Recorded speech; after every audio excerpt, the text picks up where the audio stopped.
সার্বজনীন সামরিক প্রশিক্ষণ সংগঠনের উদ্যোক্তা আহ্বায়ক আনিসুর রহমান আনিস ভাই এবং উপস্থিত সদস্য সচিব সহ আরও অনেকে সবার প্রতি রইল আমার অকৃত্রিম ভালোবাসা এবং আসসালামু আলাইকুম রহমতুল্লাহ।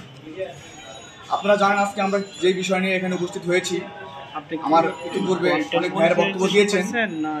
আমাদের মূল একটা এজেন্ডা সেটা হলো নাগরিকদের সামরিক প্রশিক্ষণ বাধ্যতামূলক।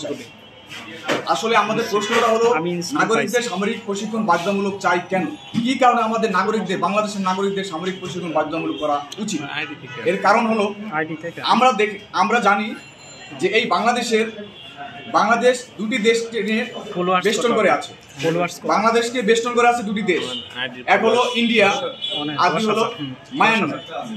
তো এই দুটা দেশ আমাদের সবসময় শত্রু ভাবাপন্ন এবং কখনোই বন্ধু সুলভ আচরণ আমাদের সাথে কখনো করেনি। আমরা 1971 সালে আমরা বাংলাদেশ স্বাধীন হয়েছে ঠিকই, কিন্তু আমাদের প্রকৃত যে স্বাধীনতা আমরা কিন্তু আজও কিন্তু অর্জন করতে পারিনি।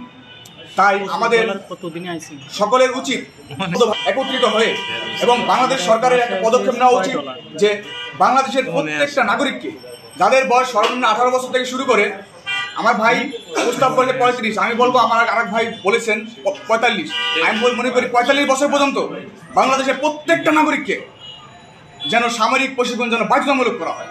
বাধ্যতামূলক করার একটাই কারণ, আমরা পরাধীন জাতি হিসাবে থাকতে চাই না। এতে বাংলাদেশের ভূমি রক্ষা হবে, বাংলাদেশের মাটি রক্ষা হবে, সম্পদ রক্ষা হবে, রাজনীতি রক্ষা হবে, সাংস্কৃতিক রক্ষা হবে, অর্থনীতি রক্ষা হবে।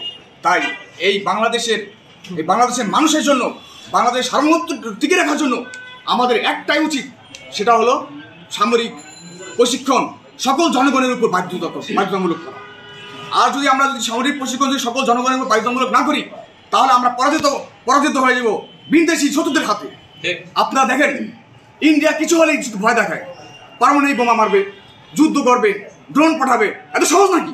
1971 সালে আমরা রক্ত দিয়েছি, 1952 সালে আমরা রক্ত দিয়েছি মাতৃভাষার জন্য, দেশের জন্য। 1971 সালে যুদ্ধ করেছি। আমাদের পরাজিত করা এত সহজ নয়। আমাদের বাংলাদেশে 18 কোটি জনগণ রয়েছে। আমরা মনে করি 18 কোটি জনগণ মানে কি 18 কোটি সামরিক বাহিনী মনে করি আমরা।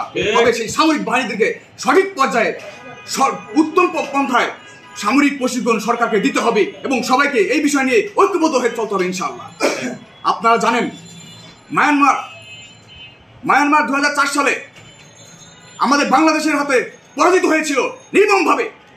ভারতও কিন্তু আমাদের নির্মমভাবে পরাজিত হয়েছিল, যেখানে ভারতের প্রায় আমাদের তখনকার বিডিআর এর প্রধান বলেছিলেন জাহাঙ্গীর হোসেন, তিনি বলেছিলেন যে আমরা 500 বিএসএফকে আমরা হত্যা করতে সক্ষম হয়েছিলাম।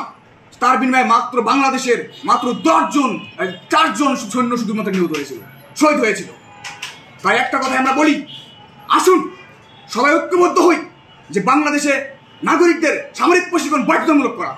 আমরা যদি সবাই ঐক্যবদ্ধ না হই, সরকারও এই কাজে আগাবে না। আর সরকার যত বাধ্য হয়ে আগাবে, সেই জন্য আমাদের বিভিন্ন জায়গায় আমাদের নামতে হবে, মাঠে নামতে হবে। আজকে আমাদের এই সংবাদ সম্মেলনের মাধ্যমে আমরা সরকারকে জানাতে চাই, যতক্ষণ না পর্যন্ত ঘোষণা আসবে বাংলাদেশের প্রত্যেকটা নাগরিককে বাধ্যতামূলক ভাবে সামরিক প্রশিক্ষণ বাধ্যতামূলক করা হচ্ছে না, ততক্ষণ পর্যন্ত আমাদের এই বাংলাদেশের, শুধু আমাদের নয়, বাংলাদেশের প্রত্যেকটা জনগণের সংগ্রাম চলবে এবং চলবে।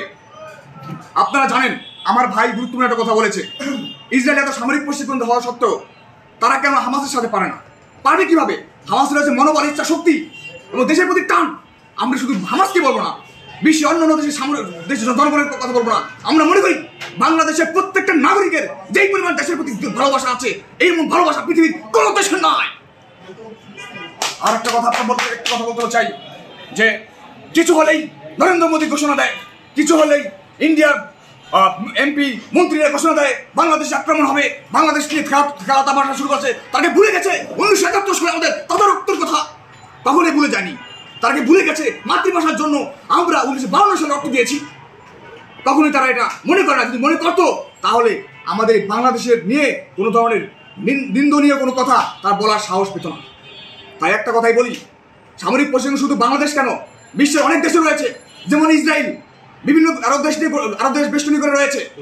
সেই ইসরায়েল সামরিক প্রশিক্ষণ বাধ্যতামূলক করা আছে।